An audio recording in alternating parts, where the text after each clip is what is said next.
Well, it's a myth, but the brandy guys are now riding it because they're like this is the only way we can get people to drink brandy. I actually think a gin hot toddy works really well because gin has spices already, Hmm. and typically that's what you would throw into a hot toddy. Everyone has this like Hmm. small entrepreneurial bug in there somewhere, and you almost never expect it to come to life, right? Because it's like it's been around for 10 years. During that entire 2 year period, we had no idea whether we would actually be able to launch, right? I mean, Yeah. India is not the easiest place to launch business, let alone an alcohol business, an Sure. alcohol business. And he turned around and said, Bittu, like greater than dena zara.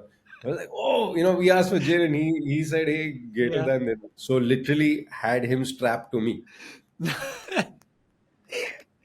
As you were mixing drinks for I everyone. was making drinks. I was like, dad and his baby, but like you're behind a bar. Yeah. Go confidently in the direction of your dreams. Live the life you have imagined. And the only way to be truly satisfied is to do what you believe is great work. Courage is not doing things in the absence of fear. Courage is doing things despite the fear. Growth comes from consistent action. And you're realizing, hey, I'm not the only one with these problems. Welcome, everyone, to the BYOB podcast. Today, we've got a real treat for you because I have the privilege and honor of interviewing Anand, who's the founder of Now Spirits, that disrupted an entire category, started what I have learned has become the Ginaissance. I didn't know that was a term, but I realize it is now in India, with India's first craft gin, Greater Than, and then went one step further and brought a Himalayan dry gin, Hapusha, to us, which are my first and second favorite drinks, respectively, for reasons beyond just the product. I love the team in more ways than one as well. But I'm very excited to get to know a little bit about the business side of things, but also your personal journey, Anand. So thanks so much for making the time and joining us at this podcast. Awesome, man. Thank you so much for having me, Raj. Yeah, I'm pretty excited, and I've got a bunch of questions for you. But the first and most important one, considering this is the BYOB podcast, is what drink have you brought to have with us today? See, I'm in the mountains today, so I've brought with me a gin hot toddy made Wonderful. with greater than. What was that shifty look after you said that? No, no, no, no shifty look at all. I have never had a hot toddy with gin. I didn't know that's a thing. I've only had Yeah, it with brandy. I mean, hot toddy actually is a you can make it with anything. I think there's this odd myth that brandy is for, and well, it's a myth, but the brandy guys are now riding it because they're like this is the only way we can get people to drink brandy. So apart from maybe Kerala and Tamil Nadu, brandy only comes to the party when you are sick. Yeah. It's become a thing that if you're sick, drink brandy. So So is it all a branding thing that I have fallen into? Because I only have hot toddy when I'm not feeling well. well, it's branding in the sense no one intended for it to be. So it's become a perception. Okay, well, I've definitely fallen into that perception for sure. Everyone has, but I mean, there's no. It's alcohol at the end of the day, and the same thing will happen to you with whiskey versus brandy versus. I mean, grape is not the next, super miracle cure. That brandy has something specific going on that whiskey or gin or vodka doesn't. Oh, wow. You've Um, already blown my mind. And this is something that is very applicable because 80% of my life I have a cold. So I'm just drinking hot toddies all the time. Now I realize I have some variety. So thank you very hmm. much. Yeah, I mean, I actually think a gin hot toddy works really well because gin has spices already, Hmm. and typically that's what you would throw into a hot toddy. Yeah. This is not just me trying to get into the market that brandy has. The brandy guys are going to be like, shut up. No, I know it's not because a few years ago, I think it was 5 years ago, my favorite drink used to be a cocktail, used to be an old fashioned. Yeah. And I never knew 5 years ago that you could have an old fashioned that wasn't whiskey based. And Uh, it was at a Greater Than event that I had my first gin old fashioned in Bangalore. And I still remember that because it blew my mind. And now you have done it again. I guess I should have so, figured it out a while ago that you can just so the swap it. very first old fashioned actually was a gin old fashioned. Yeah. Whiskey came and took it away somehow, but the very first cocktail that was made was basically a gin old fashioned. Cool. Okay. Well, I will try not to talk about gin and whiskey the entire time and just about your drink. But I should quickly tell you that I am having, very faithful that I am having a gin tonic with Greater Than as well. It is Amazing. also the drink I have had most on this podcast, and the one I had on the first podcast we did as well. We were having a Greater Than. I don't know if you've seen the one that Tarni and I recorded together, but obviously over there, it wasn't even like a question, that we could bring anything else. So we've been drinking your drink quite often throughout this Amazing. podcast. I just want to know, Anand, let's go back to the beginning of your journey with Now Spirits. And I know, of course, that you have a team and an army behind you now, but can you tell us when the inception of the idea happened that you wanted to launch this company? How did it start? What's the origin story of Now Spirits? The inception story is, I think so. My first proper job in the wine and spirits industry was at William Grant's, which also I only got because there was nothing else available in the wine world. I only wanted to get into the wine world, much like others that and was nothing. No one would hire me, so I said, okay, I'll just get into the wine and spirits world, Right.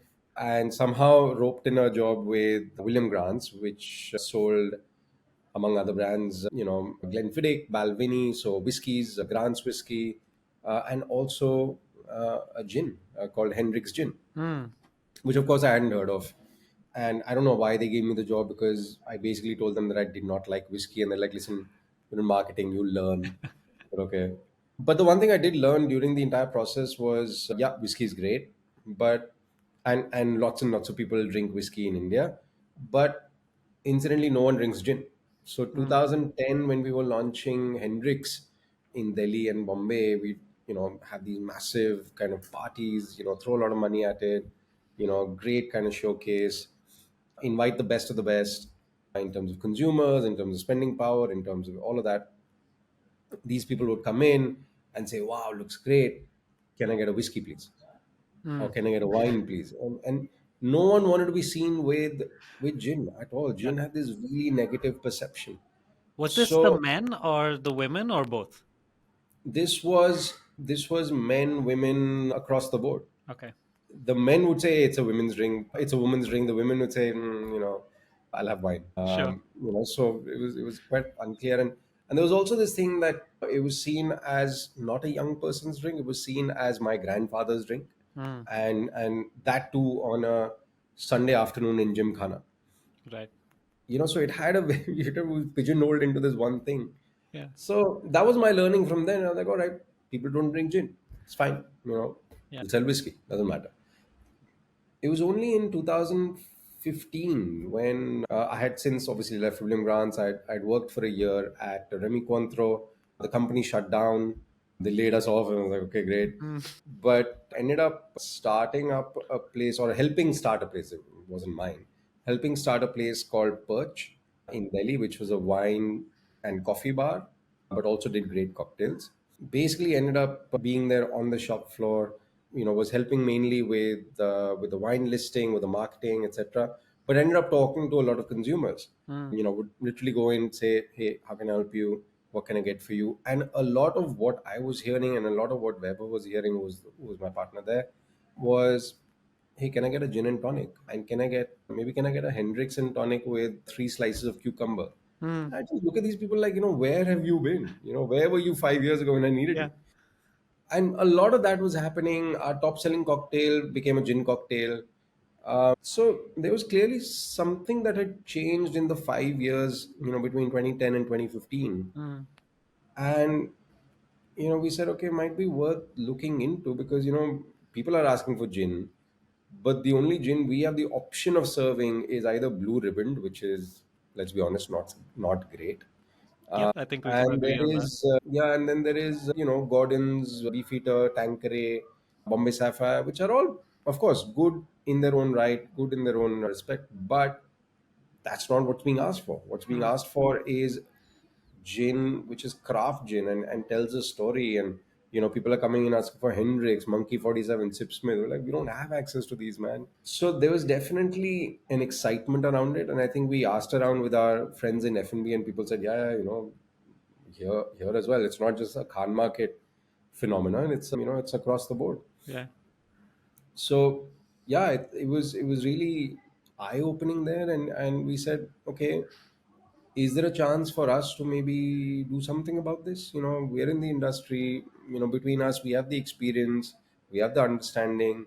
Is there a chance for us to do something about it? And actually, it was one of our investors at Perch.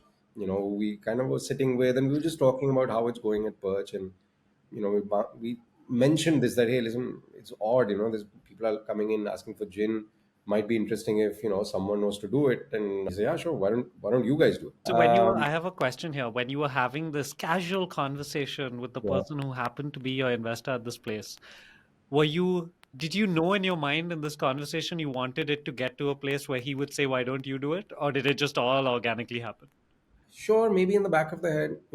I think somehow I can't remember a time, and I think everyone who's in a job today, I like to think, has this idea that hey, I could start a business and it could look like this, even if it's a hey, I want to start a cafe, or I want to start a bar, I want to start. Everyone has this like Mm, small entrepreneurial bug in there somewhere, and you almost never expect it to come to life, right? Because it's like, it's been around for 10 years or whatever at that point, 8 years of my working life, it's been around. But do you really expect something to happen, with it? Maybe not, but you still harbor that hope, and you're like, at some point in my life I want to do this, yeah. right? Yeah, I think when I started off in my career, I used to think it's only me, and I Hmm. realized everyone you talk to says, yeah, I want to start this, I want to start. Yeah. Okay, so I guess it's everyone. Yeah.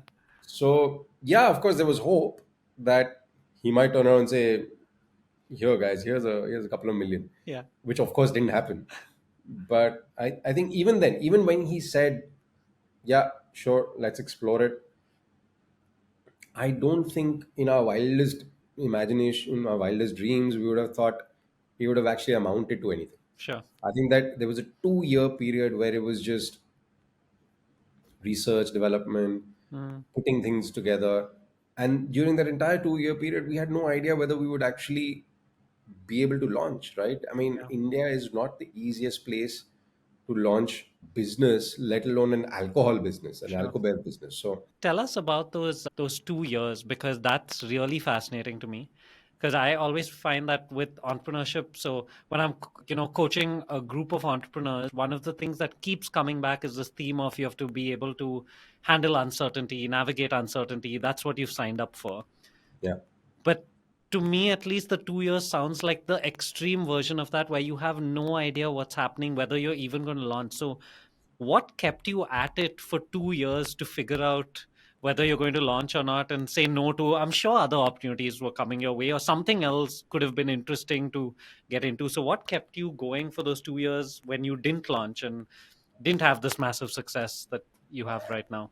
maybe ignorance, maybe horse blinders. I think you kind of have to like put on those horse blinders and say, listen, I'm not going to look this way, I'm not going to look that way, I'm just going to keep going. Yeah. I'd love for that word to be perseverance, Mm, but that feels too strong a word, and that feels too, like I meant it. No, I didn't mean it, it just happened.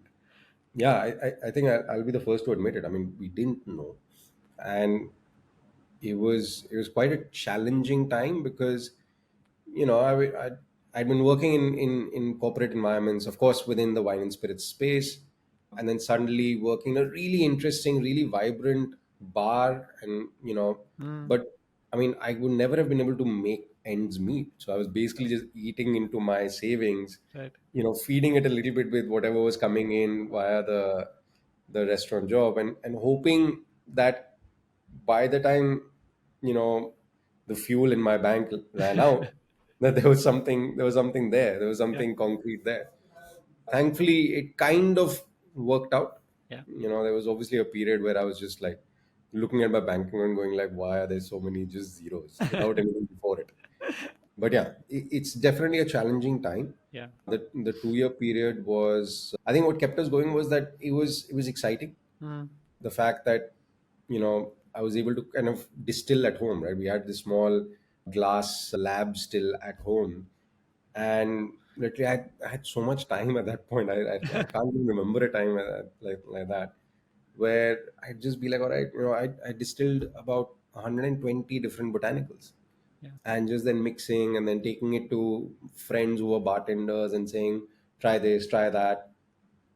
It was the great unknown, and absolutely loved it. Do you have any idea how many of these mixes you put together before you all got to like that final product that has gone out? Are we No idea. talking in the hundreds here, tens, I beyond? mean, it was 120 different botanicals itself. So, which means, and each one, must have gone into two, three, four different Yeah. combinations. So it was nuts. I mean, I've never thrown more alcohol down the drain. Yeah, it sounds completely insane, by the way. I know this was your journey and it was great and all of this stuff, but the 2 years, it sounds insane because the visual I have in my mind is you over this little distiller for 2 years' time, just toying around like a mad scientist with a bunch of stuff. So, is my visualization accurate, or am I missing like a bigger picture that was happening over those 2 years? I mean, there was a pile of laundry behind me because this was our spare bedroom. So yes, except the lab coat and this thing and me in my shorts probably. Yeah. But no, I mean, I think it was more daunting because one, it had never been done before. Hmm. So constantly we're asking, why has it not been done? Why have Diageo, Pernod, Bacardi, why have they not done this? Sure. Right? Only a few years prior to that, Pernod had actually, there used to be this thing called Seagram's gin, Seagram's dry gin, if you remember. Right. Frosted bottle, yellow label. Man, okay. Wrong audience, I guess. Sorry, I was at the time having Smirnoff Green Apple vodka, I think. Okay, So fair yeah, enough. Well, yeah, that's fine. Again, probably I was as well, unfortunately. But yeah, they had pulled that from the market. So you're just thinking that I right. mean, there was a proper product that a massive company that understands India as a Hmm. entity and as a market. They already had that in market, and they chose to take it out. Hmm. And we're choosing as nobodies to enter that same space and think we're going to be successful. What are we on? And the other bit that was scary was so the Remy Cointreau. So I had worked for a year there at Remy Cointreau before they shut down. The reason they shut down was because they had been working on made in India brandy project for 3 years, Right. which was in partnership with Sula. So Sula would do the wine making, Sure. and Remy would do the distilling, and Sula would do the sales. Remy would do the marketing. So that it made sense. Yeah. But for 3 years, they had not managed to get a bottling license. A company like Remy Cointreau and Sula Yeah. not being able to get a bottling license just seems odd. I mean, surely all of it is just screaming, "Don't do this. This is stupid," right? Hence ignorance. Yeah. Okay. Yeah. I guess, yeah, you chose what to ignore, I guess. But were there, when was the first time over those 2 years that gave you an indication of, wait, we might have something here? Or did it only happen when it got, Yeah. eventually got made?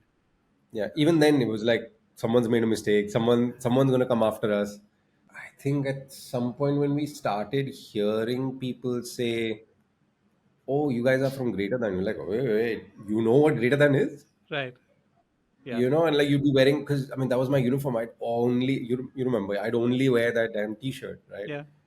And at an airport I'd get, "Oh, okay, hey, this is the Greater Than T-shirt," and you're like, Yeah. "Yeah, man." Yeah. That's cool. And you're keeping a cool straight face. Yeah, yeah, of course, and inside you're like, yes, someone recognized it. And Yeah. I think the same happened with Aparajita as well, where we were kind of looking at as fairly influential.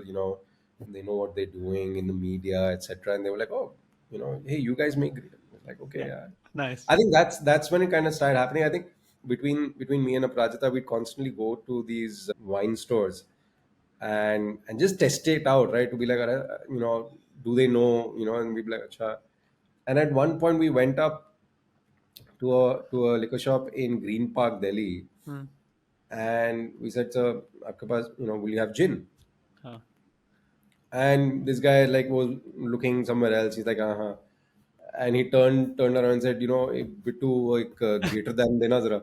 I was like, oh, we asked for gin, and he said, hey, greater Yeah. than dena. So I was gonna definitely ask about, of course, the fact that Aprajita is your business partner and life partner in this journey. Hmm. And so, well, very basic question, I guess. How does that work?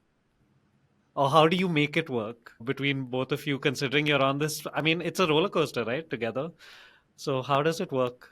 It just takes time. I think we have to be patient. It just takes time. We just used to be fighting all the time initially. Just be like, how can I, like, just like, she's not being able to, like, we just did not see eye to eye, Shrume, and we were like, yes, we want to do this, but Yeah. it's just too much. And over time, we've just realized that, hey, we're two different people. The person I've always interacted with at home after work is not the same person at work, right? Right. And the way they approach their work is and can be very different, Sure. and that's fine. So it's taken us some time, and thankfully we've touch wood been able to weather that time and everything. And I think we're now firmly on the same page, and we understand where the other person needs support, or the other person, you know just needs help. I mean, and we're there. So it's tough, Mm, but I think I consider myself very lucky that we've been able to come through that and work together, because once that happens, then it's great, because yeah. now you're spending the whole day together, Yeah. as opposed to like the 3-4 hours of the evening, and it's full on integration. And I think to boot, we also at that time decided now sounds like a good idea to have a kid. Mm. So we did that as well. I remember the first time I saw not just two of you at a Greater Than event, but Thea as well. So he Yeah. started coming to these events pretty early. Yeah.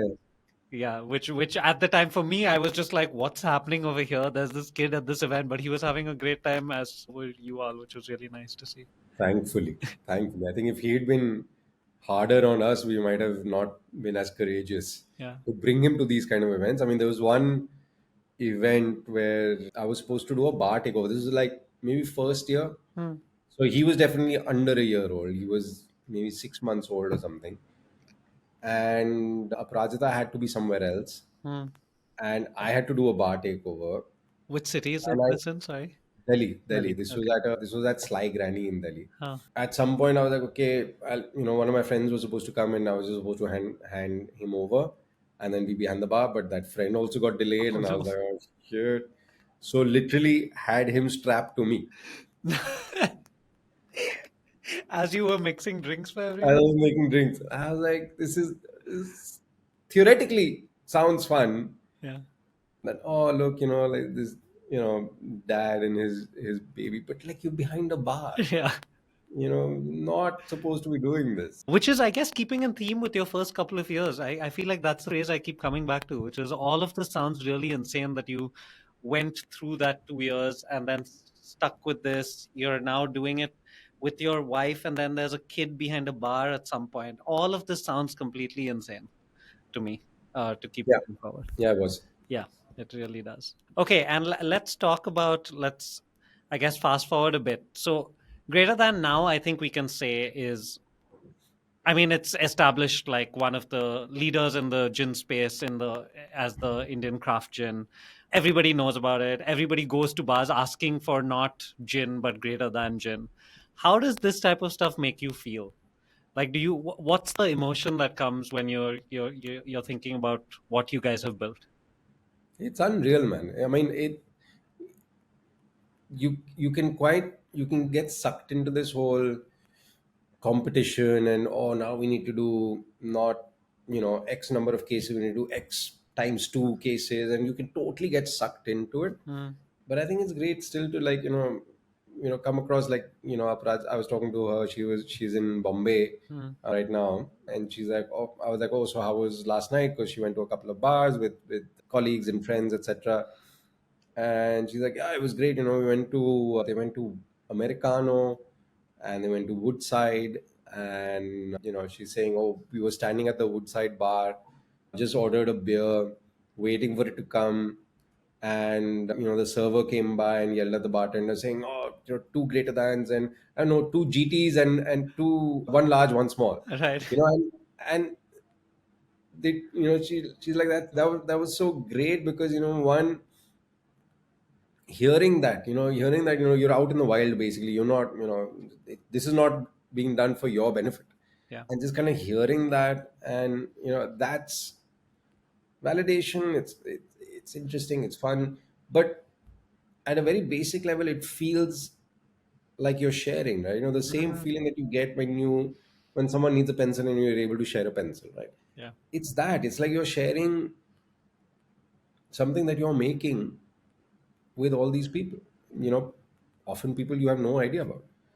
I equate it to this kind of feeling of community, that Yeah. we're all walking by each other, and we're all part of the same community, but we don't often get the time to acknowledge it.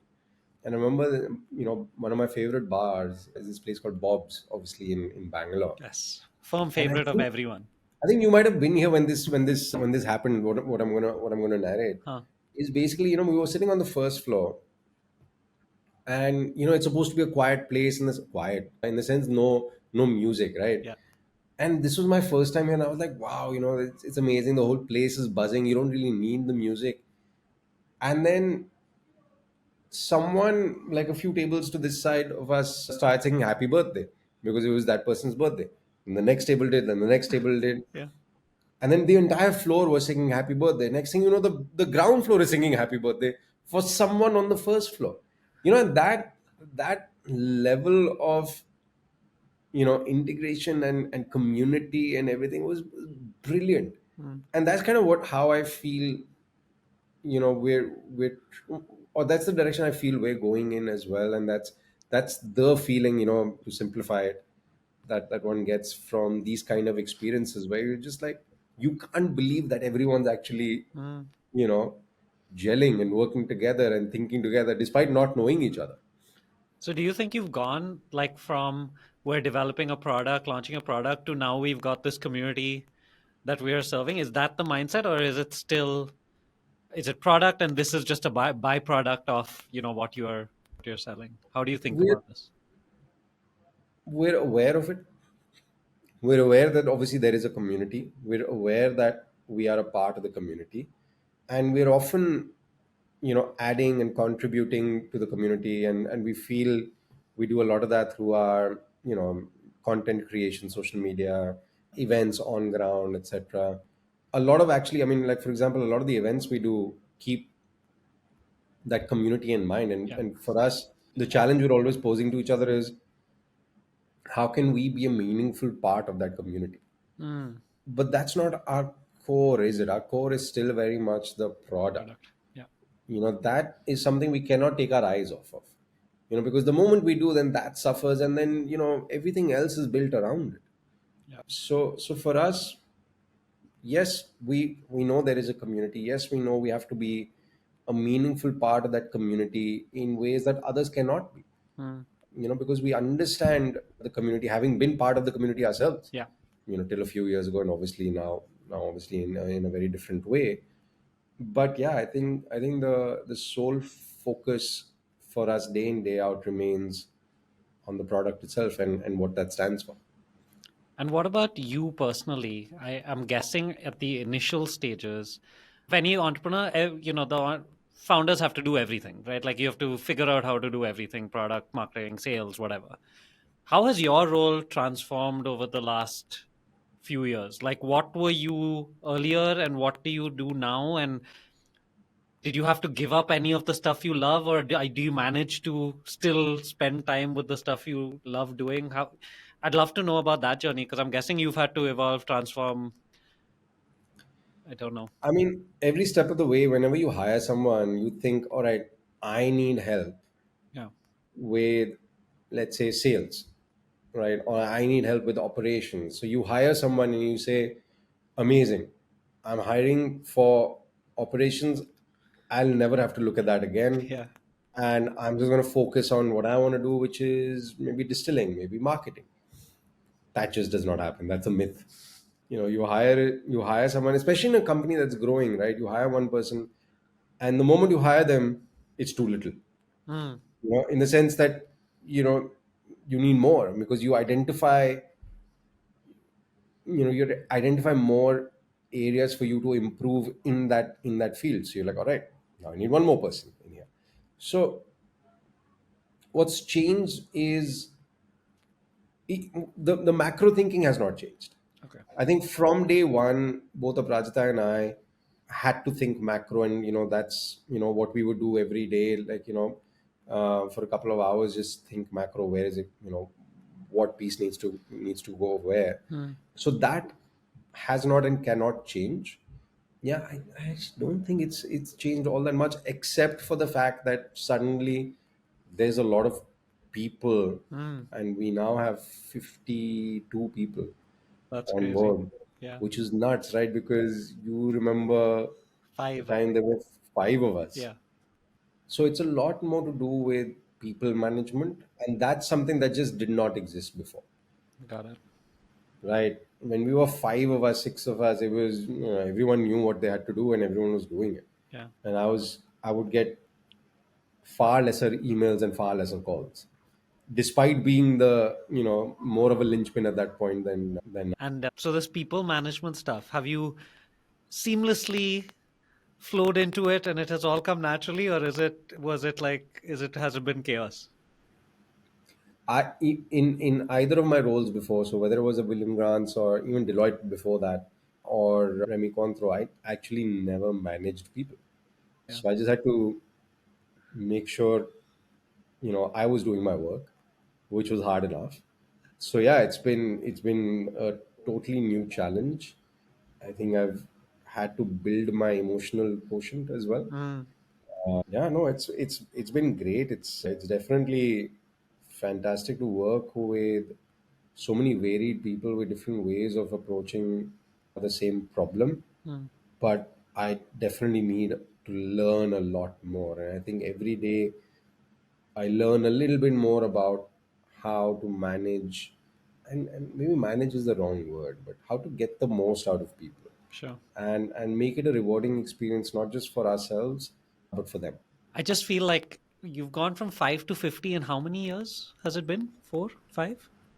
5 years, yeah. 5 years, right? So 5 to 50 in 5 years is, I mean, obviously a lot of people. So how do you, and this is something I think a lot of entrepreneurs in our community who might not be at 50, who might be at 5 or 6, still have this question all of the time, even if they're at zero, is how do you decide who to hire?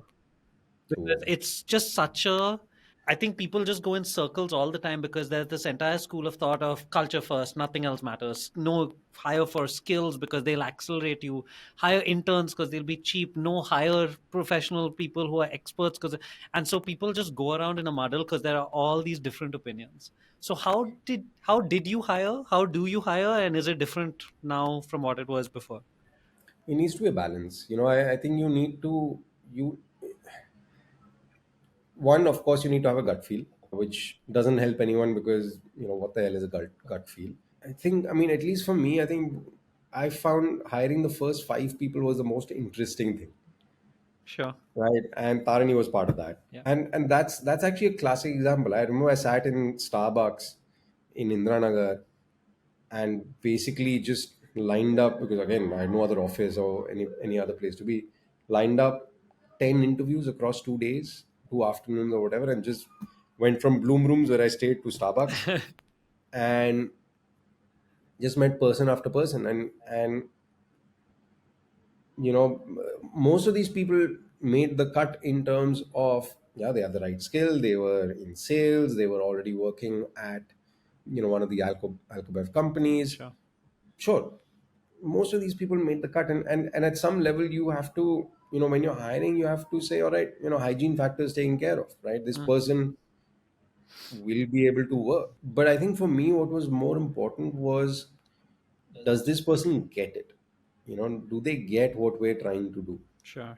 And at that time, I think it was far more important than what it is now, because now, people have experienced it, people kind of know. So does the person get it was a big factor for Mm. me at that point, that Will they be able to get onto this bandwagon? Will they be able to drive the bandwagon themselves? And of everyone I met, I think the only person I could have a conversation with was Tarnya, and what was supposed to be a 15-minute quick interview turned into a 45-minute Sure. hang session. And that's, I think, that was very important. And because for me, I knew that the first few years doing this is all going to be about relationship building. So if the person across from you is not able to sit and have a conversation with you, how do you expect them to go and have a conversation apart from, volume, discount, those kind of things? You can't, right? Yeah. So that had to happen. Jay was someone who was my distiller, who we hired because of, one, we couldn't find the right person with the skill set for distilling. So we said, okay, screw it, we'll just hire someone from the bar industry. And I met a lot of people, but it was me trying to convince these people that, listen, this is a great opportunity, man. You don't Yeah. know, like, it'll be great. And they're like, yeah, but I'm just gonna make restaurant manager. I think I'll go for that, and stuff like that.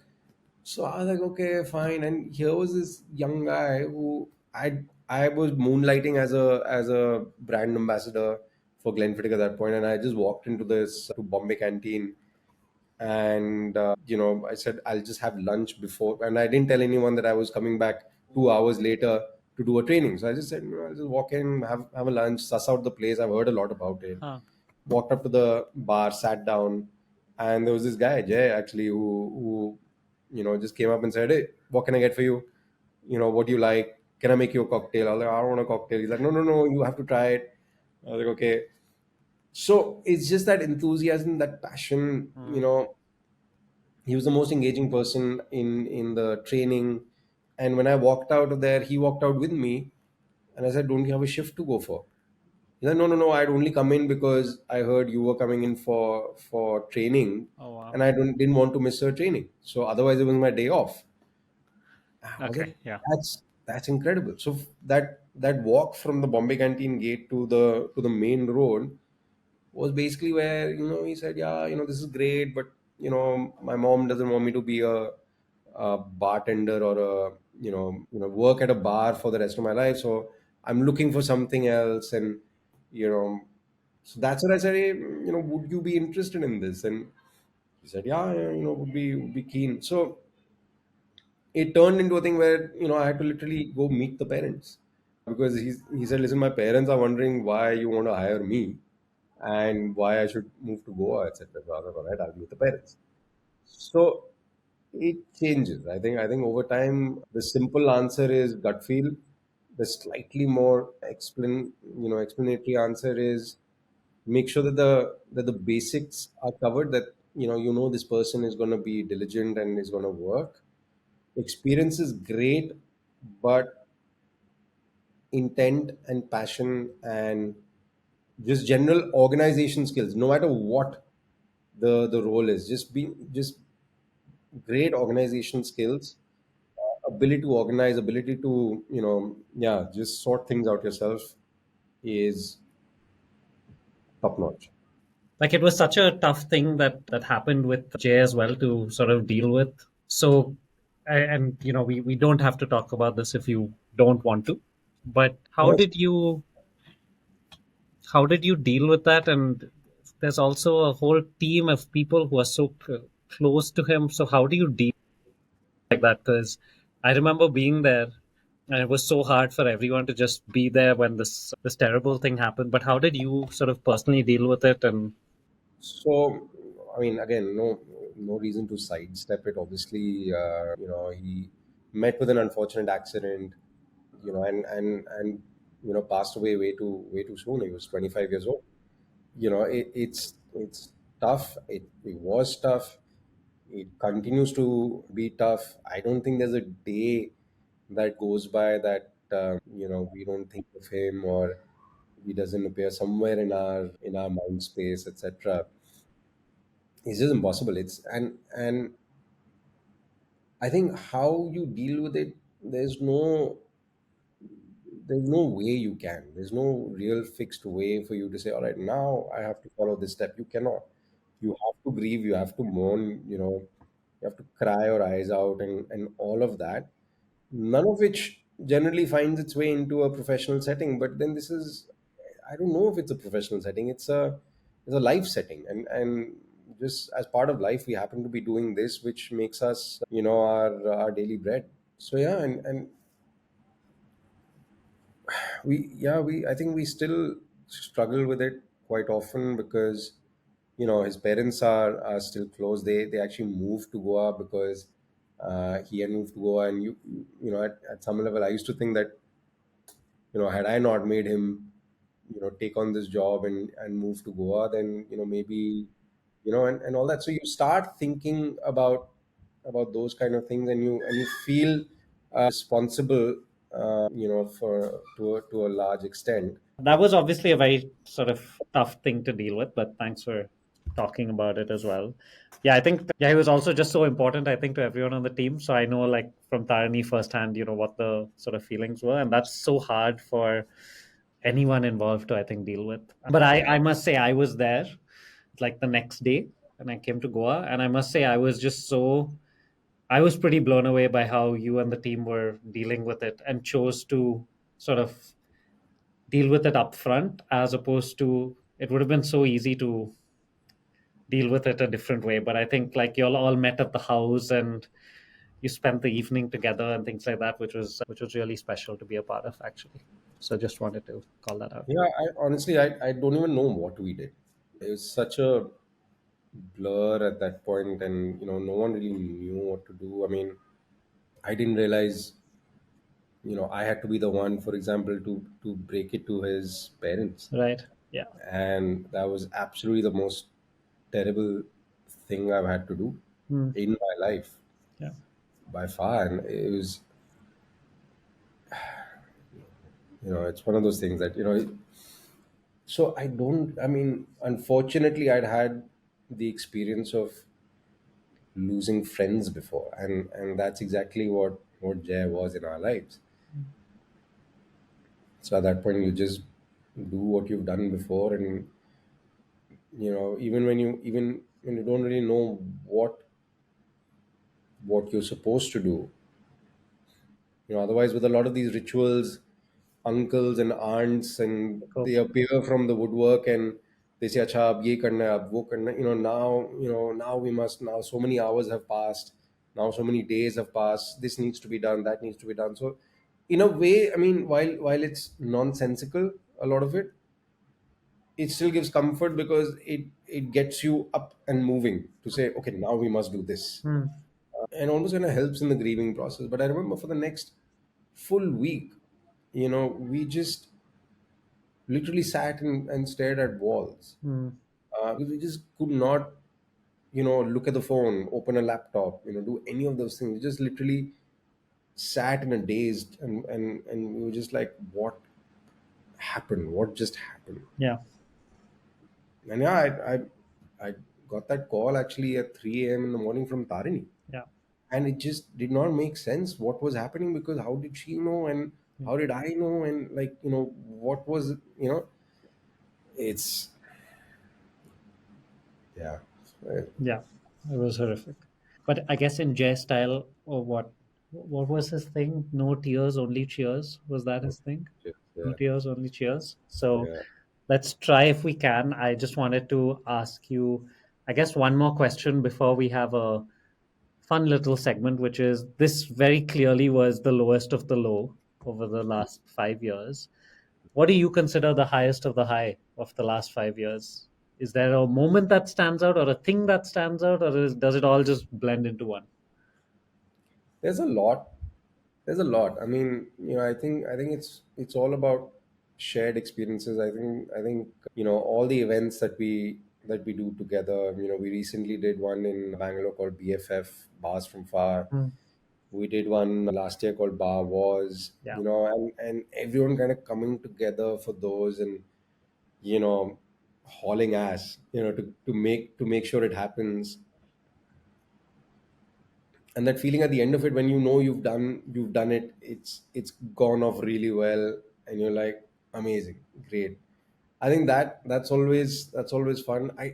while everyone talks about numbers, hey, we've done so many cases, they, sure, it's great, it's nice, and but that's something that's happening in the background, right? That's not something you can acknowledge on a day-to-day basis. Yeah. I think when we do these events, when we come together, we have our annual retreats, which are great. 2 years ago, 3 years ago, no, 2 years ago, we were nominated, in the top five, gin distillers of the world, and we were like, what the hell, and that was great, that was fun, and we were just like that. How did that happen? You know, who cares? Who's watching? Who's making these lists? So there've been a bunch of things, and even something as small as what I was telling about with me and Prajda walking up to a store, or when we just moved into our house in Goa. We went upstairs in the terrace, and just talking and everything, and realized we could look into the neighbor's house on the left. And of course we did, right? Because you're not going to be like, oh, I can look into the neighbor's house and not look in. Of course, we looked right into the house, and we saw they had a bar, and we're like, okay, do they have a gin? And could clearly see greater than and Hapusha there. Two bottles of greater than, one bottle of Hapusha. We're like, amazing. Like, that's great. Nice neighbors.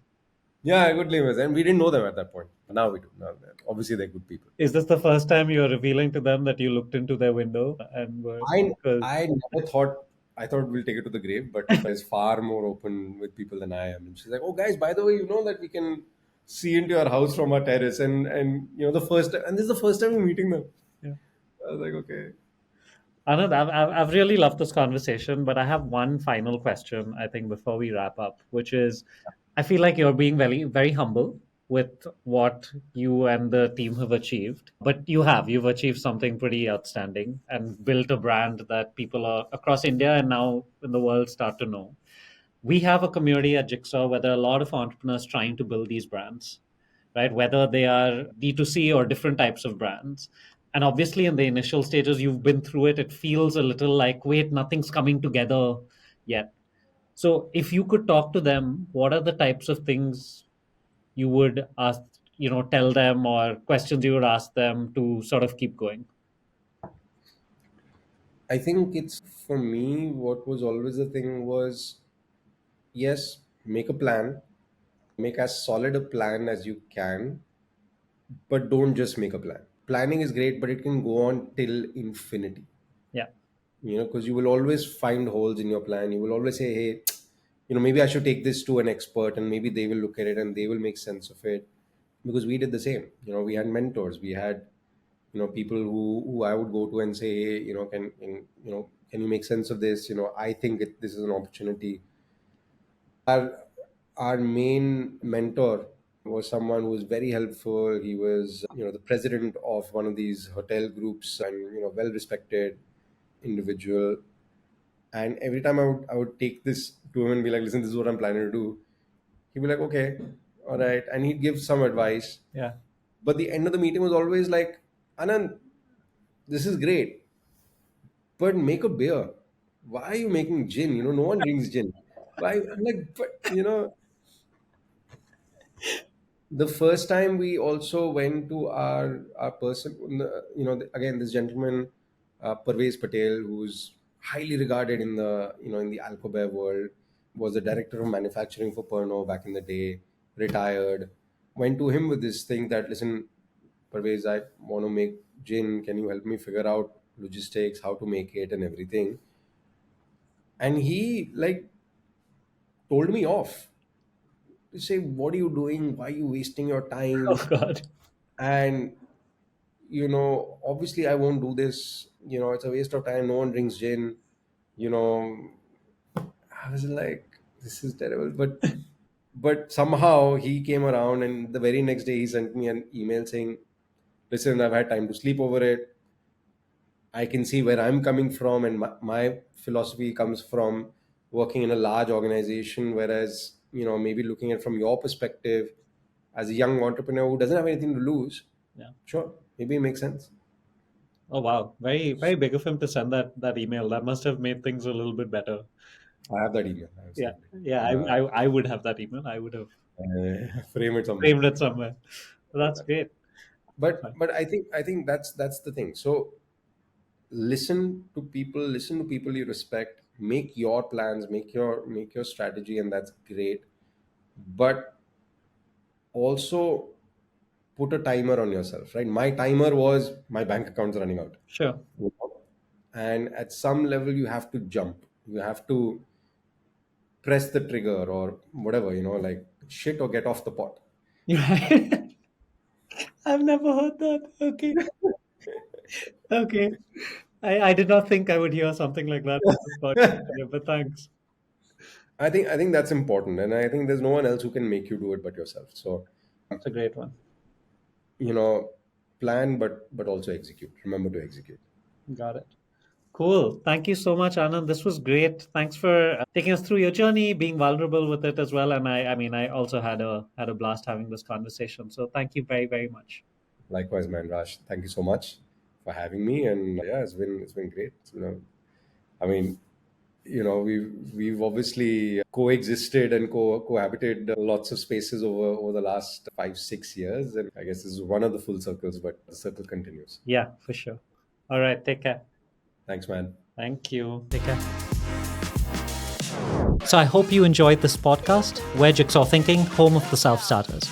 If you're interested in being your own boss, head to jigsawthinking.com or drop us a DM at Jigsaw Thinking on Instagram.